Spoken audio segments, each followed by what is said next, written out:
November 12th meeting of the Brentwood Rotary Club. We have one more meeting this month. Time has flown away, hasn't it? We're going to start today by the prayer with Zach Benner. Is Zach here today? Yeah, good. I hadn't seen you yet. And Alan Treadway will do the pledge and the four-way test. Please bow our heads. Lord, we thank you for this day, this food we're about to receive, and the wonderful fellowship of all these amazing people gathered here in this room to make our community and the world a better, more loving place. We honor you and give you all the praise for allowing us to be fortunate enough to have the opportunity to use our talents and skills you've given us to help make a change in this world. O Lord of kindness, you made us a loving and compassionate child by teaching your principles. However, many of your children have lost their way and are spreading violence and hatred in society. Please guide them, Lord. Show them the right path by filling their hearts with kindness and brotherhood. Let the world become a better place again. Let us all be a shining example of showing and spreading this love and compassion to people as we go forth throughout this day, the coming days, the months, and the years.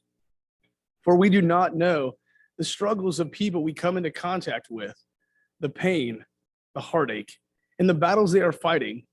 But we can do our part, however, big or small, to make a difference in the lives of these people we see. So with this, the challenge, an opportunity to be that change. I challenge each and every one of you today, as you go throughout your day and the days that lie ahead, when you see a random stranger, you simply stop them. You pause for a moment to allow the Holy Spirit to guide you as you introduce yourself and simply say, I'm wanting to spread some love and goodness in this world. I would like to pray for you. What intention may I pray for? You'll not only be changing the direction of someone's day, you'll also be filled with an uplifting feeling that will make any stressor or worry that you may have had simply wash away. May peace and love be with you all. In Jesus' holy name, amen. Now, if you'll join me in the pledge to the flag, I pledge allegiance to the flag of the United States of America, one nation under God. And for the four-way test, first, second, third, and fourth.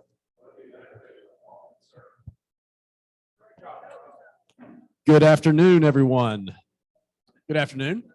My name is Drew Rogers. I am the current secretary of the club, and I will be.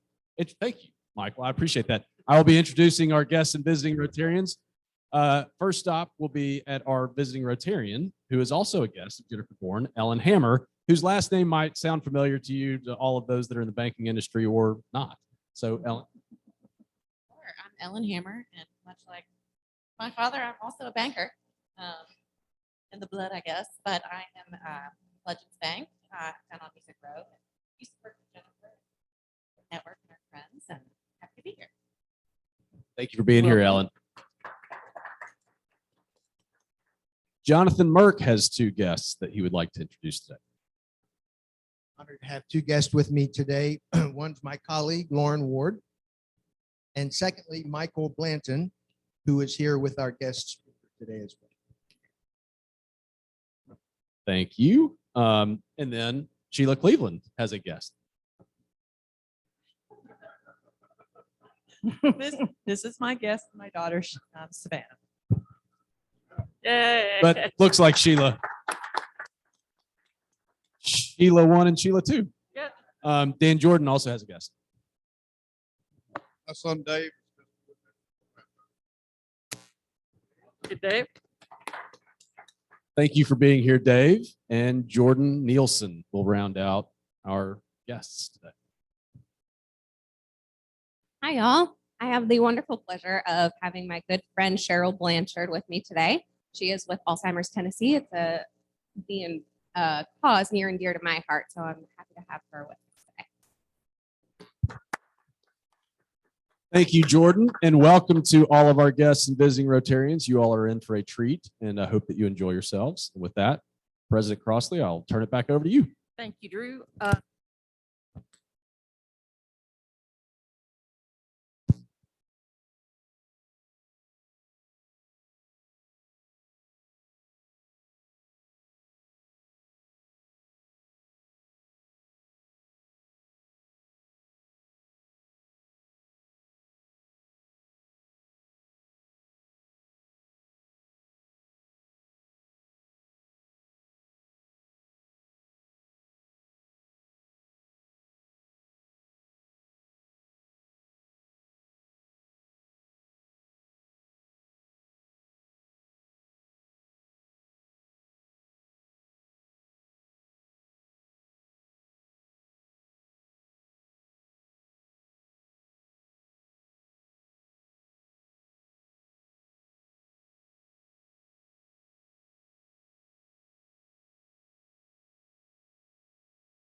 Where's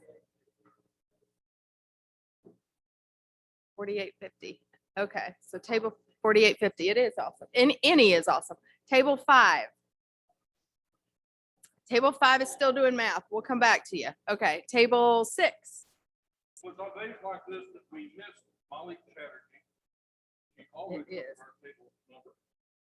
But today, our table report, $2,958. That's great. Table 7.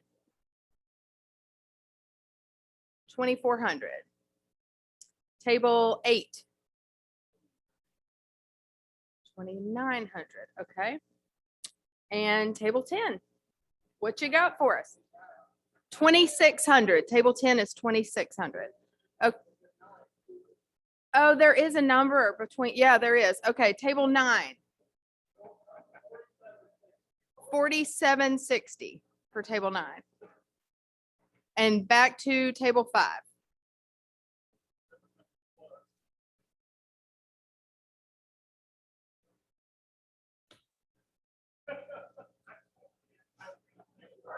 How much is it?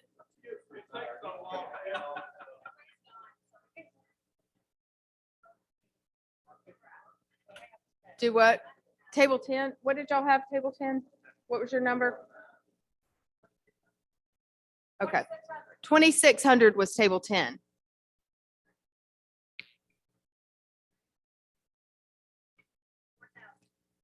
$4,000. Okay, table 5 is 4,000.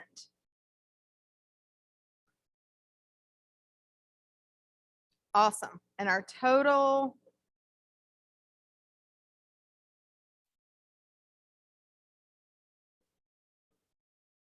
Is this our third week? Foundation drive? Do we have a total?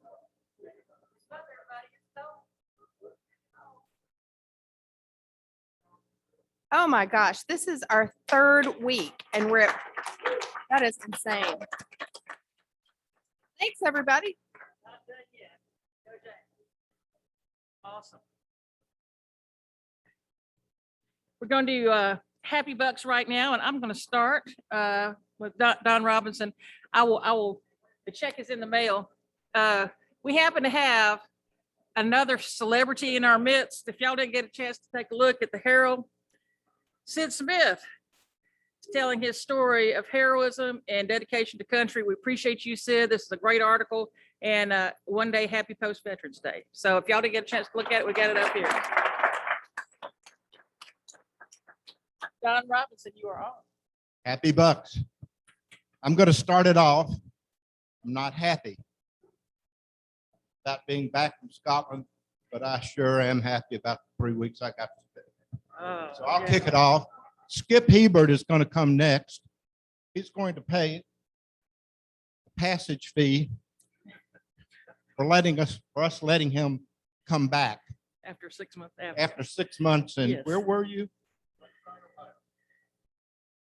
And you want people to know that.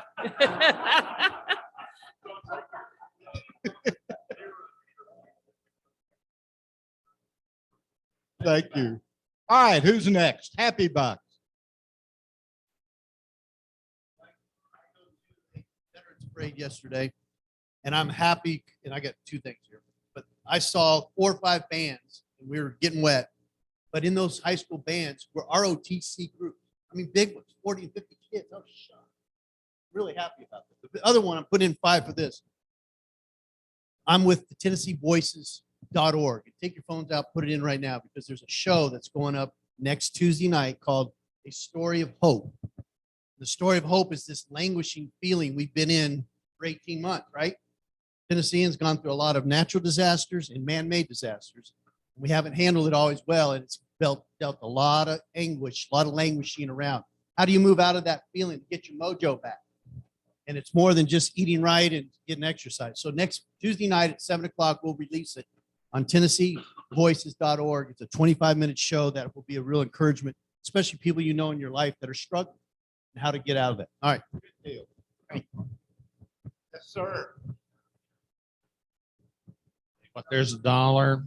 I think I'm gonna say something on Ole Miss, but how about those Tennessee Titans? Yeah. Seriously, we cannot be stopped.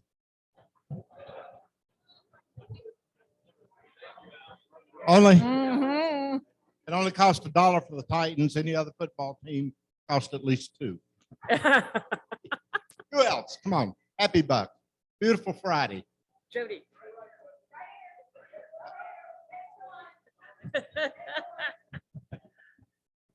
All right. I wanted to invite everybody to Threads is a little shop, locally owned shop in Nolansville. Sunday from 2 to 4, and for the gentlemen, really most of the ladies are gonna be interested in this, but you can invite wives, daughters.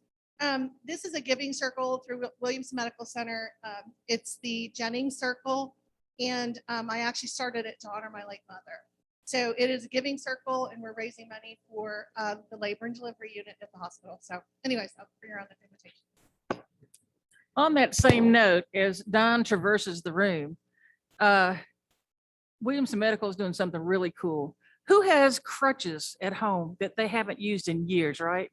Tons of people, right? You can actually get those crutches and take them to 2 places in Brentwood. And the reason being, people are short of crutches now. You can't get them because of the supply chain. So you would really be helping people if you could do that. Sure. I mean, be guy. Let your heart guide you, Michael. Yes. So Canes too. Can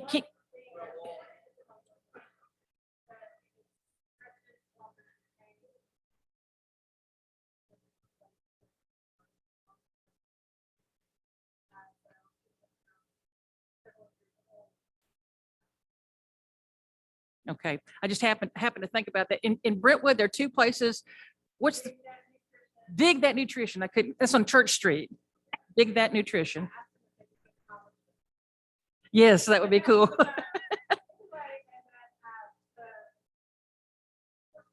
That's right. Williamson's just that way. Yeah, right next door. So it's if you want to donate crutches that you've got, Williamson Sportsplex, just right next to us. Yeah. Okay. So just if you know anybody that has some too, tell your friends about it, because it's a really good thing to be able to do this for folks. Okay, Don. Larry.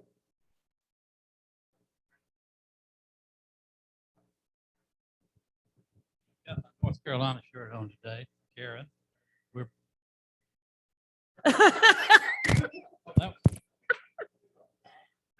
So anyway, but we're very proud of Karen.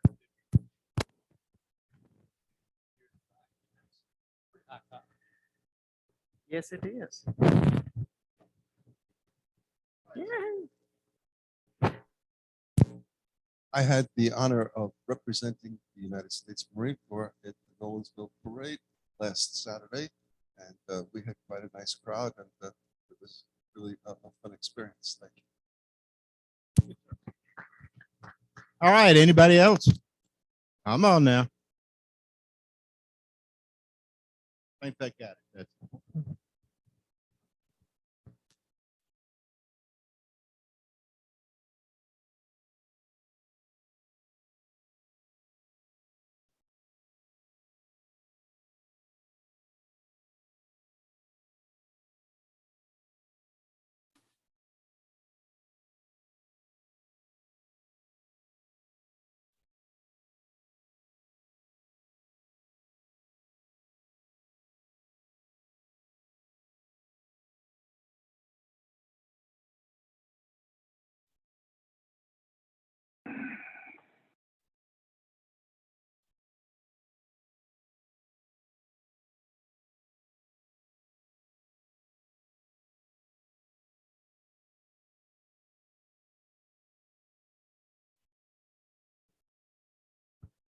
So we have how you're going to gain new members and the way that you do it, basically. So for the first thing, you're going to bring somebody to visit and hopefully introduce them to a good number of people. But this is the steps that a lot of folks from Rotary have suggested for us. First one, okay. Several meetings, at least 3, so they've had a chance to really get a flavor for how crazy this club could be and how good this club is and what we do. And also, if you're going to propose somebody for guest membership, you can talk to me, you can talk to Drew, or you can actually go online to our website and download the membership application form. You'll have to sign it first as the proposer and then get 2 more signatures from members of the club, and that starts the whole process. Please make sure that you get a chance to go with the person that's being proposed to the orientation meeting. Be there for them to support and answer any questions that they have. That way you'll get a primer, a reminder as to what things are going on in the club and what's expected. And then number 3, you want to make sure that when the new member comes to the club, that you're going to introduce them to as many other club members as you can. I know people that I've asked, that seems to be the big thing is I feel like I'm in the middle of a room, folks I don't know as well. I know we get to know each other after time, but if you as a mentor and the proposer could really help them meet more people, that'd be awesome.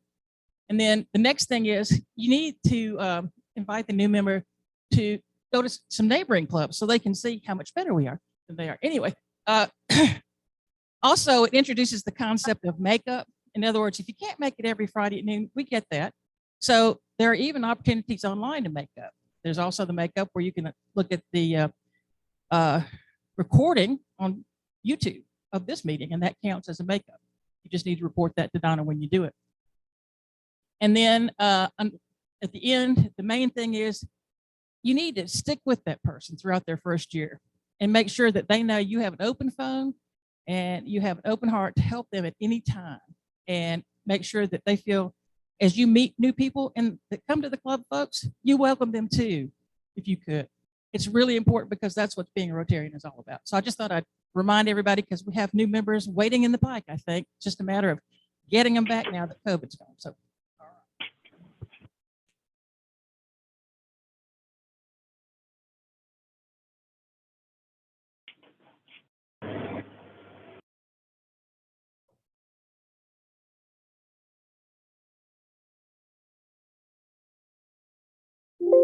We'll try this. Okay, yes. So our guest today really doesn't need much of an introduction for most of you, since she was not only a former member, but a former president of this club as well.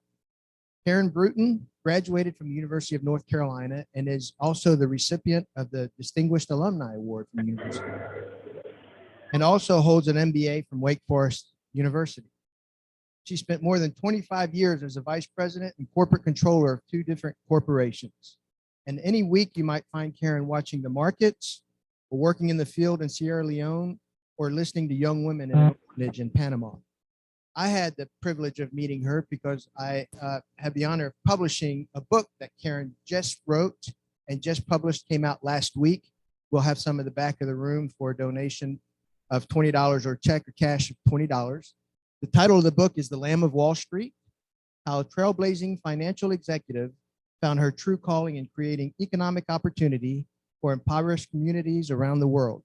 She heads up a not-for-profit called Just Hope International, so be sure to go online and look up justhopeinternational.org. Please welcome Karen Bruton.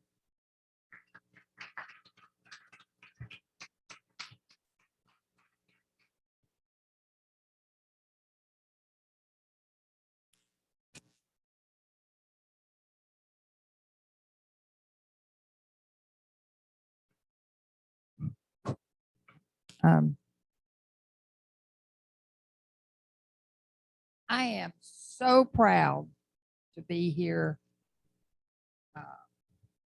see old friends. I was president in 1896, so it's so good to return here.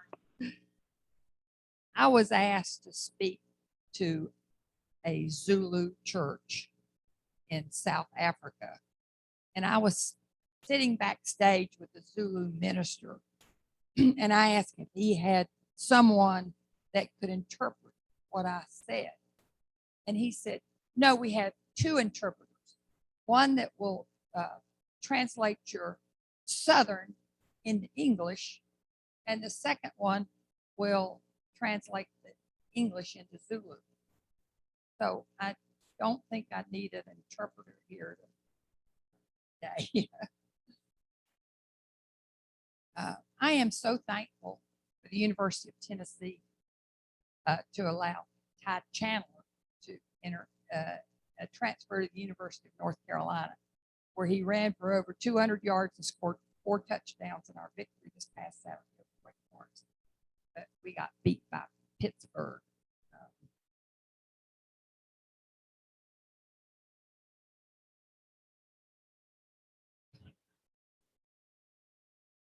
This is a book about my life story. I look back on my life, and that's what the book forced me to do. And I believe that God had been nudging me all my life. Whispers here, murmurs there, quiet suggestions that my life should have a greater purpose. But the noise of the world distracted me for many years. I achieved a successful American life, college graduate, MBA, CPA, vice president of the last 2 companies I worked for, easy street. It all fit together well, and that easily could have been my life story.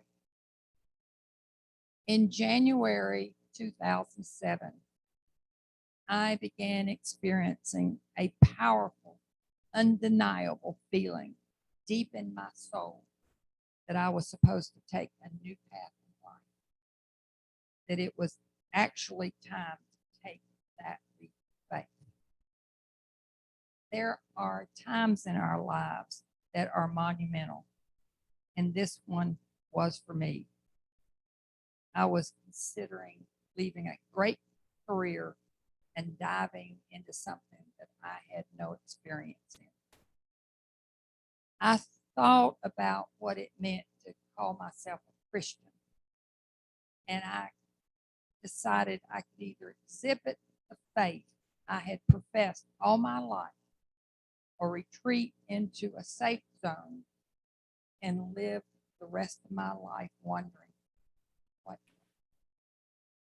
I got out of bed at 3 a.m. and said, "Dear God, I'm going to the deep end of the pool and I'm going to jump. And if you don't catch me, I'll drown because I can't swim." I quit my job in January 2007, and believe me, I did not know what I was doing. My first trip was Managua, Nicaragua, feeding children who live on a trash dump called La Rica, which had stretched about 5 miles. I had purchased a truckload of food from a nonprofit organization and had it shipped to Nicaragua. I wanted to feed the children that lived on that trash dump. Their homes were made out of cardboard boxes they found on the dump site. And every time it rained, homes were destroyed. And they had to go back through the trash to get a new home. My heart was filled to overflowing every day. I was feeding nutritious food to starving children of a little boy with his plate in my book. I worked there for 2 weeks, and when I got home, my heart was just soaring what I had accomplished. When I woke up the next day, it hit me. Those children were hungry again. I had not changed a thing. I was requested to Peru and go to Anyana, up in the Andes on my next trip. Many Quechua villages had been destroyed by a Maoist terrorist group called the Shining Path. Nicaragua had taught me a lesson. Give a hand up, not a handout. The Peruvian government had waited years before they began letting people go back to their destroyed villages. We delivered many chicks and guinea pigs that day. We had to cross a fast flowing river that came up my mid thigh. I had a box of chickens on my head, and I thought, if I fall over, not only am I going to die, these chickens are going to die. So with the use of husbandry, I made it to the other side. These animals could quickly provide a food source, and with little time, an income generator. We also delivered seeds to them to use to start gardens and farms. That was my aha moment. I have story after story in the book of almost all the countries I traveled to and worked in, but I want to get personal for a few minutes. I was born in North Carolina. I am a true Tar Heel. I never knew how poor we were when I was growing up. And my parents never told us how poor we were. I would just run in the house and say to my daddy, oh, the wind's blowing outside. Can I have a kite? And he would say, get this newspaper and say to me, go out in the yard and get 2 sticks and go to the rag bag and bring me some rags. And he would make a kite and I would fly it. He worked in a mill and they shut the mill down for 2 weeks every July. Looking back on that, he knew we could not afford to even stay in a motel, but he so wanted to take the family somewhere. He came home one day with a used tent, and we headed to the Outer Banks. It took 4 ferries and driving on 1-lane steel mats, which were World War II, but we finally arrived at the Cape Hatteras Lighthouse. We put our tent right on the beach. It was July the 4th, and there was just one other tent on the beach. It's not like that today. Where we were was known as the graveyard of the Atlantic. That was for good reason. We could see ships that hit huge underwater rock formations that sunk. This was many years back, and Spanish ships that were full of horses hit those rocks and sunk, but a lot of horses made it to land. We witnessed the descendants of those horses running along the water's edge with their mane flying in the wind. It was so beautiful. My brother and I would race each other to the Cape Hatteras Lighthouse. I look back on my life and I realized this ingrained in me a real spirit of adventure. I slept in mud huts on the ground in Africa, and I can see now why I have that spirit. I slept on the ground in that used tent. I am the last living member of my immediate family. I have one niece that lives in North Carolina, and we touch base a couple of times a year. I had been at my brother's house the previous weekend, and we were planning a trip out to the Bonneville Salt Flats the next weekend. His friend called me that Wednesday, and he said he had found my brother dead in the backyard. He had had a massive heart attack. When I got that phone call, I immediately got in my car and drove out 8 hours to Stanfield, North Carolina, to clean his house and just spend time there. I found a picture way back in my brother's closet. I could tell they had never been looked at. when my father died, it was the bag of pictures that was that my mother gave to my brother.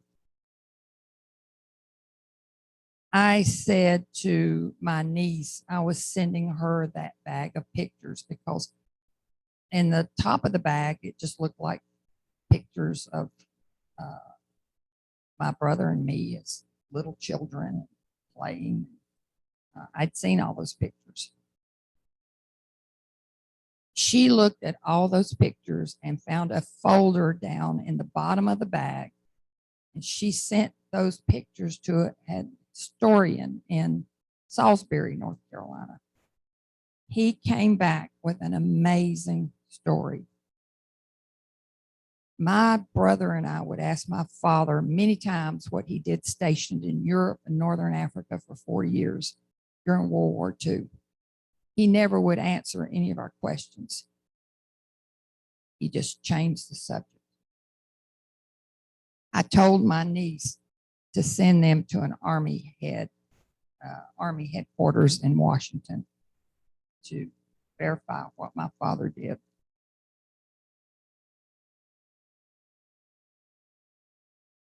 It came back that he was a World War II hero. He and 3 other American soldiers dressed in German uniforms and got into the Dachau concentration camp. They killed every German soldier in that camp and set all the prisoners free. That concentration camp was in operation the longest, from March 1933 to April 1945, nearly all 12 years of the Nazi regime.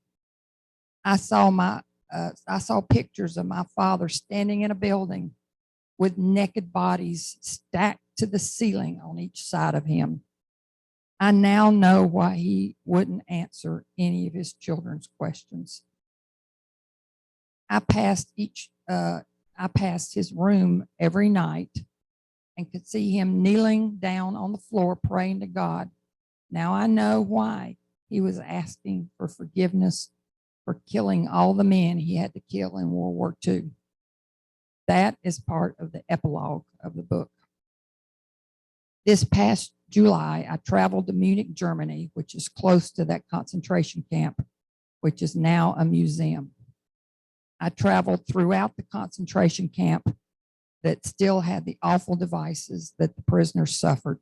The camp had crematoriums, gas chambers, a shooting range where prisoners were killed, grave sites that were just ditches, and on and on. I thought I would tear up visiting that camp, but my heart was just so proud of my father and what he accomplished. I have worked, I've never worked in the on the following continents, Antarctica and Australia. I've worked everywhere else. And I have worked all over Africa, east and west, north and south. This story is in the book. I was working with a man that lived in Sierra Leone. He lived near the capital of Freetown. We were working together out in a tiny village building a pineapple field for the families that lived around there to sell, earn some money, and feed their families and send their children to school. We had returned to Freetown where I had to get on a boat to be taken to the airport. They had built that airport many years ago and thought they would afford to build a bridge to the airport, but that never happened. Kwame said, "Auntie Karen," that's what they called me. "Madonna is pregnant." His wife, Madonna, had miscarried a few babies. Kwame asked if I would think about flying her to another country where she could be better taken care of. I told him I would think about that, but I had to get to the airport. The first obstetrician I called said, "If you can get her to Nashville, I'll take care of her and birth that baby for free." I raised enough money for her to fly over. Madonna lived with me from March to October 2013. The baby was born August the 7th, and they named that little girl Karen. I went with her to the delivery room and saw the birth of that baby. I'll never get over that. I brought some pictures that a man printed for me or painted for me in Malawi. I was just in Lilongwe at a Baptist place that was surrounded by a high wall.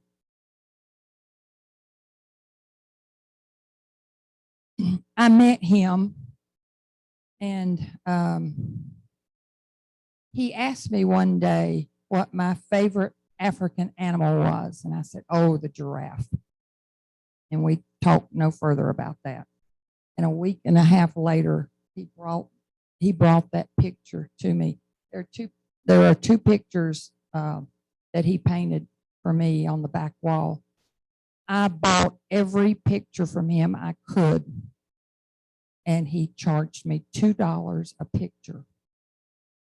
I bought a lot of pictures from him, paintings from him, and I brought them home and sold them or raised money. I took it back to him. There was something amazing about that man. He had no hands. He was caught as a little boy stealing food to feed his family. And the police caught him and laid him down on the road and chopped both of his hands off. He said to me, I would never be able to work and support myself. And I asked him how he painted, and he showed me. He held a paintbrush with the nubs of his hand, and he painted beautiful pictures. I'll never forget that.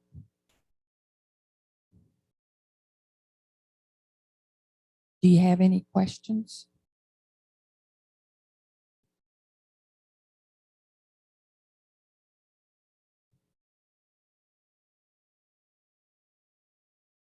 A fellow North Carolinians, so thank you for coming to speak to us. Born and bred North Carolina, love it. But I'm curious what parts of Africa you've been to. I've only been to Kenya, but it was an amazing experience. So I've been to Kenya, Malawi, I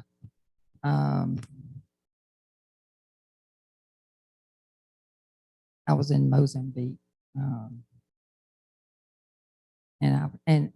Uganda.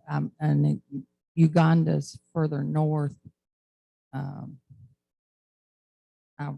I've worked in almost every country in Africa, and I love Africa.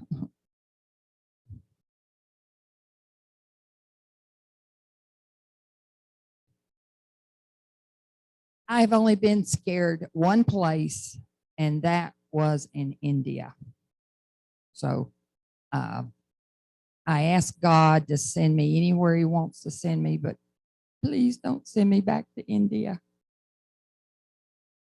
So you had mentioned the hand up versus the hand out, right? Which I'm a big subscriber to. But my question to you is, what has sustainability looked like for you in all of these journeys? And if you can talk a little bit more about how your impact in all of these wonderful places you've been has continued as you've traveled and gone to other countries, and a little bit about that.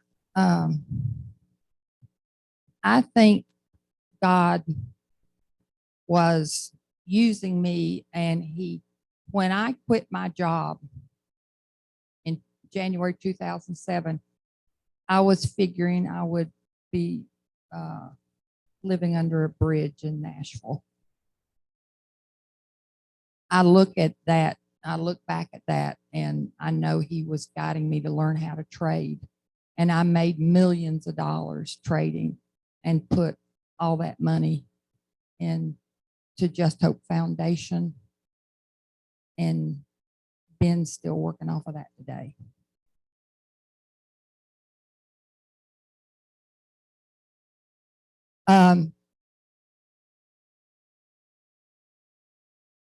Well, we had, I formed, my friends were begging me to trade for them. And I formed a trading company with just my friends coming in. And in about a year, I was trading $200 million. So at least 50% of all the money I made went into Just Hope Foundation. I had to use some of the money to pay all of my employees. And by then I had 6 employees, and any money that was left over went into the fund. Do you remember the day that we saw that huge elephant? We were going down that little dirt road. Yes. That elephant looked like an 18-wheel truck. I'm telling you. Yes. And we saw the man playing a pipe and the snake coming out of the basket. That was an interesting day, to say the least. That elephant was so big, and we went in a compact car. If he had put 1 foot on top of that car, it'd been like a beer can crushed. Whatever. We had some interesting times in Africa. We really did. And, Yes, we did. Okay. Thank you. Oh, well, I've got one more question for you to go back on this. Of the work that you've done, what are some of the things that you've done that you see has sustainability where they've been able to carry on without your presence there? well, I've taught people to open up small businesses. I've worked with women to open up small businesses. I've been asked to work with women to open up small businesses. I had an ag expert that he traveled with me out in remote villages in Africa, particularly. They would plant corn in the same place year after year for 10 years. And they didn't understand why that corn was not being productive as it used to be. And my ag specialist worked with them and told them to rotate the crops, leave a place barren each year, and they increased their crop output tremendously. And they were able to not only feed their families, to sell their crops. And they made enough money to send their children to school. The children in these remote villages weren't going to school until we showed up. Sure, thank you so much. I appreciate you talking to me. It was phenomenal. I have a question. If someone would want to get involved with what you do and travel in the places you've been and do what you've done, how would that? Is that an opportunity for someone like that to do that? Call me. Okay, we'll talk after. Okay.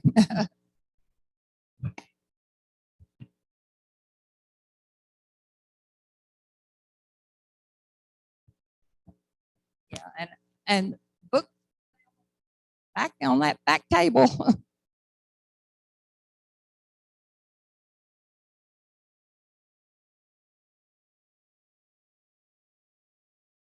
Wow, wow.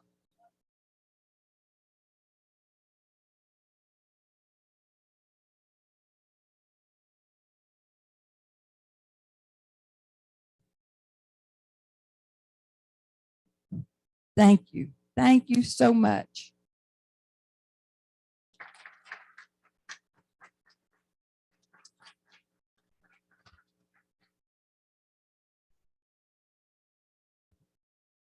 All right. Welcome again to all visitors who are here. We appreciate that. We hope you'll come back and visit the club again. Congratulations on such a great start to the foundation. And I will leave you guys with this quote before we put the chairs up. If the highest aim of a captain were to preserve a ship, he'd keep it in port forever. So don't stay in port, go out and venture. And I think Karen is the perfect example of that from what we've heard today. So thank you so much. Are there any more announcements for the good of Rotary? All right. Next week, we will be back. If you put the chairs on by the wall, put up tables, we'll see you next week.